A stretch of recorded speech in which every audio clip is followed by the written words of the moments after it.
নির্দল প্রার্থী হিসেবে ঘোষণা করে দেওয়াল লিখন বহিষ্কৃত বিজেপি নেতা নিতাই মণ্ডলের। যদিও বিধানসভা ভোটের দিনক্ষণ ঘোষণার আগে এই দেওয়াল লিখনকে ঘিরে সরগরম পুরাতন মালদার রাজনীতি। ঘটনার নেপথ্যে বিজেপির অন্তর্দ্বন্দ্ব, দাবি তৃণমূলের। ঘটনা আমল দিতে নারাজ বিজেপি নেতৃত্ব। 2021 সালের বিধানসভা নির্বাচনে দলের টিকিট না পেয়ে কার্যত বিদ্রোহ করেছিলেন নিতাই মণ্ডল। সে সময় বিজেপির টিকিট পান বর্তমান বিধায়ক গোপাল চন্দ্র সাহা। ভোট প্রচার চলাকালীন বিজেপি প্রার্থী গুলিবিদ্ধ হওয়ার ঘটনায় নাম জড়ায় এই বিক্ষুব্ধ নেতা নিতাই মণ্ডলের। প্রার্থীকে খুনের চেষ্টা এবং ষড়যন্ত্রের অভিযোগ ওঠে তাঁর বিরুদ্ধে। সেই মামলা এখনো বিচারাধীন। ওই ঘটনায় গ্রেপ্তার হলেও পরে জামিনে মুক্ত হন তিনি, যদিও দল তাকে বহিষ্কার করে। এই বহিষ্কারের পেছনে বর্তমান বিজেপি বিধায়ক গোপাল চন্দ্র সাহার চক্রান্ত রয়েছে বলে দাবি নিতাই মণ্ডলের। তিনি ঠিক কী দাবি করেছেন শুনে নিন। বিজেপি আরএসএস এর আদর্শে আদর্শিত। আমি মনে প্রাণে বিজেপিকে ভালোবাসি রাজনৈতিক দল হিসাবে এবং বিজেপি করি। কিন্তু আমরা যেহেতু বিজেপি করি, সবকিছু ত্যাগ স্বীকার করে চাওয়া পাওয়ার ঊর্ধ্বে উঠে বিজেপি করি। তো বিজেপিতে যদি একই ঘটনা ঘটে, অর্থাৎ অন্যান্য দলের মধ্যে যেমন লুটোপুটো খাও, ধান্দাবাজ, সেটিংবাজ এইসব নেতৃত্বের যদি বিজেপিতেও আগমন হয়ে যায়, আগাছাতে ভরে যায়, তো সেই আগাছার মধ্যে বর্তমান এমএলএ সহ আরো 5-7 জন নেতৃত্ব আছে যারা মিলিতভাবে আমাকে চক্রান্ত করে পার্টি থেকে বহিষ্কৃত করেছে। যেহেতু আমাকে পার্টি থেকে বহিষ্কৃত করেছে কোনো রকম শোকজ না করে, কোনো রকম কারণ না দর্শে, আমি পার্টি বিরোধী কোন কাজটা করলাম যে আমাকে পার্টি থেকে বহিষ্কৃত করা হলো? বলা হচ্ছে আপনার বিরুদ্ধে বর্তমান বিধায়ক তৎকালীন প্রার্থী গোপাল সাহার খুনের চেষ্টার অভিযোগ, গুলির ঘটনা ঘটেছিল একটা। দেখুন, কেস মিথ্যাভাবে ছাই দিয়ে দড়ি পাকিয়ে রাজনৈতিক নেতাদের হয়। আমার বহু কেস আছে, বহু কেসের মধ্যে সেম পার্সেন্ট সব মানে পার্টিগত কারণে কেস হয়েছে। তো সেই রকম ভাবে এই কেসটাতেও যেহেতু আমার জনপ্রিয়তা, আমার মানুষের ভালোবাসা, এইগুলো দেখে বর্তমান এমএলএ সহ কিছু নেতা তাদের রাতের ঘুম কেড়ে গেছিল। কারণ নিতাই যেভাবে কাজ করছে এবং মানুষের ভালোবাসা পাচ্ছে, তাতে আগামী দিনে ওদের চেয়ার হারিয়ে যাবে এই ভয়ে গোপাল সাহা সহ আরো কিছু নেতা জড়িত হয়ে চক্রান্ত করে আমাকে মনলি পার্টি থেকে বহিষ্কার করা হয়েছে। যেহেতু আমাকে পার্টি থেকে বহিষ্কার করেছে, সেহেতু আমি যেহেতু বিজেপির আদর্শে আদর্শিত, আমি অন্য দলে যাইনি বা যাবও না। আমি নির্দল হয়ে, আমি একজন ভারতীয় নাগরিক, সেই নাগরিক হিসাবে আমার ভোটে দাঁড়াবার নৈতিক অধিকার আছে। তার জন্য আমি ইন্ডিপেন্ডেন্ট অর্থাৎ নির্দল হয়ে আগামী 2026-এর বিধানসভা ভোটে লড়াই করছি। এই ঘোষণা আমি আমার কর্মী সভা করে বিগত নভেম্বর মাসের 16 তারিখেই জানিয়ে দিয়েছি প্রেস সহ সাধারণ মানুষকে। সেই অনুযায়ী আমি ওয়াল লেখন শুরু করে দিয়েছি। আমার গ্রামে গ্রামে বুথে বুথে মিটিং চলছে। আমি আপনাদের মাধ্যমে এটাও জানিয়ে দিতে চাই, আমি মনে প্রাণে চাইছি বর্তমান এমএলএ অর্থাৎ গোপাল চন্দ্র সাহা যেন বিজেপির টিকিটে এই 2026-এর বিধানসভাতেই প্রতিদ্বন্দ্বিতা করে।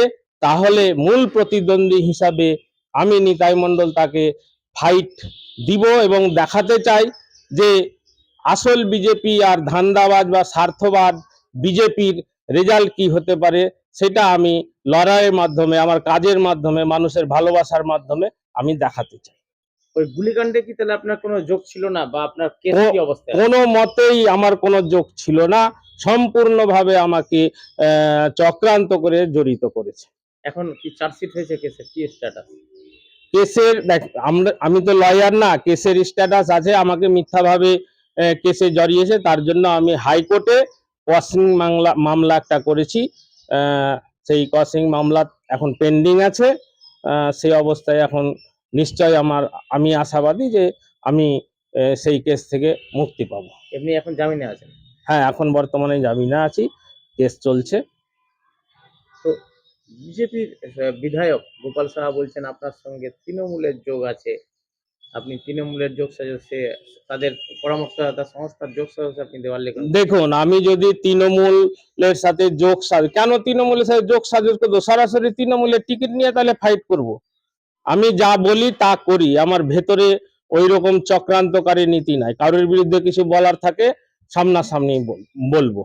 আর এই যে গোপালচন্দ্র সাহা, এটাও মিডিয়াতে বলছি যে গোপালচন্দ্র সাহার ওই এসসি সার্টিফিকেটটা সঠিক না, এটা ভুল তথ্য দিয়ে কোর্টকে গুমরাহ করে একটা অর্ডার বের করে রেখেছে। তার জন্য আমি আইনি সমস্ত রকম স্টেপ নিয়েছি। ওটা কিছুদিনের মধ্যে আপনারা জানতে পারবেন তার এসসি সংক্রান্ত আসল রহস্যটা। আপনার তাহলে লড়াইটা কার বিরুদ্ধে নির্দল হয়ে যে লড়ছেন? আমার মূল লড়াই হচ্ছে বিজেপির মধ্যে যে ধান্দাবাজ নেতাগুলো আছে এবং আদার্স পার্টিতেও যারা শুধু নিজের পকেট ভরতে জানে, কর্মীদের তথা সাধারণ মানুষের যারা ভালো মন্দ চিন্তা করে না, সরকারি সুযোগ সুবিধাগুলা প্রকৃত যারা প্রাপক তাদেরকে দেয় না, নিজেদের পকেট ভরে, এক কথায় তাদের কত বিরুদ্ধে দেওয়াল আমার লড়াই। লিখন করেছেন এখন পর্যন্ত, বা কি টার্গেট রয়েছে? আমার দেওয়াল লিখনের টার্গেট আছে আর 15 দিনের মধ্যে সমস্ত গ্রামে গঞ্জে আমার ওয়াল লিখন সমাপ্ত হবে। শুধু সিম্বলের জায়গাটা বাকি থাকবে, যেহেতু নির্দলের সিম্বল আগে থেকে পাওয়া যায় না। আমি নমিনেশন ফাইল করব, তারপর সিম্বল যেই মুহূর্তে পাবো সেই মুহূর্তে সিম্বলের জায়গাগুলো আমাদের ফাইটার্সরা পূরণ করে দিবে ওয়ালে ওয়ালে। বিজেপির নেতাকর্মীরা তাদের কাছে কি বলছেন আপনি? বিজেপির নেতা কর্মীদের আমার করজোরে আবেদন বা প্রার্থনা, যদিও এক সময়ে দলের দাপুটে নেতা পঞ্চায়েত সমিতি দলনেতা নিতাই মণ্ডলের এভাবে বিদ্রোহ বা ভোট ময়দানে নেমে পড়ার ঘটনাকে সেরফ পাত্তা দিতে নারাজ বর্তমান বিজেপির বিধায়ক গোপাল সাহা। তিনি ঠিক কি বলেছেন শুনে নিন। যে কোনো ব্যক্তি বিধানসভা ভোটে প্রার্থী হতেই পারে, সবার সাংবিধানিক অধিকার আছে। সেই হিসেবে সে দেওয়াল লিখন করছে, দেখলাম দেওয়ালে লেখা আছে, ওয়াল রাইটিং আছে, প্রার্থী ভাবছি যে প্রার্থী উনি হবেন। এখানে কোনো এফেক্ট কোনো কিছু নাই। মালদা বিধানসভা বিজেপির, এটা গেরুয়া মাটি। আপনারা সবাই জানেন যে গত লোকসভা নির্বাচনে মালদা বিধানসভায় আমাদের যে প্রার্থী, বর্তমানে যিনি সাংসদ, সকলের প্রিয় সাংসদ খগেন মুর্মু, 64,000 মতো লিড ছিল। 2021-এ 16,000 লিড ছিল আমাদের। প্রতিটা বুথ আমাদের লিড আছে। আগামী বিধানসভা নির্বাচনে মানুষ চায় বিজেপি সরকার প্রতিষ্ঠা করতে। সেই জন্য সমস্ত মানুষ মালদা বিধানসভা বিশেষ করে বিজেপির সঙ্গে আছে। তারা সিদ্ধান্ত অলরেডি নিয়ে নিয়েছে। এখনো তো তারা পদ্ম ফুলে ভোট দেবে। ঘোষণাই হয়নি, তার আগে এরকম লেখার কারণটা এখন তো রাজ্যে মনে কেউ লেখেন না। তা বলতে পারছি না, কিন্তু আমি দেখলাম ওর নামে, দেখলাম যে কিছু কিছু জায়গায় দেওয়াল লিখন। এখন কেউ যদি লিখতে পারে, মানে বাধা তো নাই, দেওয়াল লিখন লিখতে কোনো বাধা নেই, লিখতেই পারে, সে তার ব্যাপার, ব্যক্তিগত ব্যাপার। সেটা মনে হচ্ছে উদ্দেশ্য হচ্ছে যে প্রার্থী হতে হবে। সামনে বিধানসভা যে নির্বাচন আছে, সামনে নির্বাচনে প্রার্থী হওয়ার জন্য দেওয়াল লিখন। গত বিধানসভায় ওনার ভূমিকাটা কি ছিল?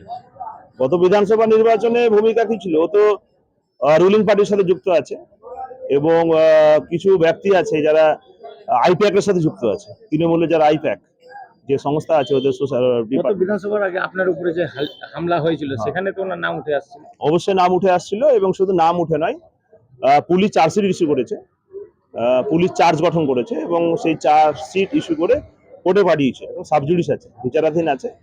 আইনের পথে চলবে। সেখানে যারা আমাকে গুলি কাণ্ডের সাথে যুক্ত ছিল, যারা প্রাণে মারার জন্য চেষ্টা করেছিল, তাদের বিরুদ্ধে পুলিশ চার্জশিট করেছে, সেই সাবজুডিস আছে। আইনের প্রতি ভরসা আমার আছে, কোর্টের প্রতি ভরসা আছে। ন্যায্য মালদায় খুচরো এবং পাইকারি ওষুধ বিক্রির ক্ষেত্রে সুপরিচিত নাম মনোজিৎ মেডিসিন সেন্টার। এখানে আপনি পাবেন মালদা, দুর্গাপুর, কলকাতা, ব্যাঙ্গালোর, চেন্নাই, হায়দ্রাবাদ, ভেলোরের ডাক্তারের সমস্ত ওষুধ একেবারে ন্যায্য সুলভ মূল্যে। রয়েছে বিশেষ ডিসকাউন্ট, হোম ডেলিভারি এবং ফ্রিতে প্রেসার মাপার সুব্যবস্থা। তাহলে আর দেরি কেন? আজই চলে আসুন মনোজিৎ মেডিসিন সেন্টার, চার্চপল্লী, রথবাড়ি সাবওয়ের পাশে, মালদা।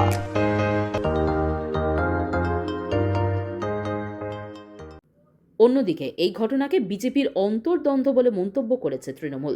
নিতাই মণ্ডলের সঙ্গে দলের কোনো যোগ থাকার প্রশ্নই নেই মন্তব্য তৃণমূল নেতৃত্বের।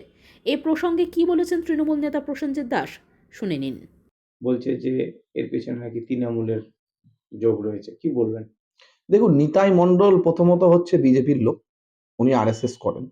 2021 সালে ওনার সাথে বিজেপির যিনি প্রার্থী ছিলেন, বর্তমান বিধায়ক ও মালদার, তার সঙ্গে ওনারা কি সমস্যা ছিল আমরা জানি না। এটা বিজেপির অভ্যন্তরীণ বিষয়। বিজেপির গোষ্ঠীদ্বন্দ্ব সামনে এসছে বলে আমরা জানি। আর গত বছর একটা সিম্প্যাথির উপরে দাঁড়িয়ে গোপালবাবু বিধায়ক হয়েছিলেন। তবে আমাদের সাথে তৃণমূলের এটা বিষয় নয়। এটা একদম বিজেপির অভ্যন্তরীণ বিষয়। কে প্রার্থী হবে না হবে সেটা বিজেপি দল দেখুক। আমাদের দলের সাথে এর কোনো যোগাযোগ নেই। একটা কথা বলতে পারি, ওল্ড মালদায় বর্তমান যিনি বিজেপির বিধায়ক আছেন উনি প্রাক্তন হচ্ছেন খুব তাড়াতাড়ি। বিধানসভা ভোটে শেষ পর্যন্ত কি হবে তা এখনই বলা খুব কঠিন। তবে বিক্ষুব্ধ নেতার এমন দেওয়াল লিখন নিয়ে জোর চর্চা পুরাতন মালদায়।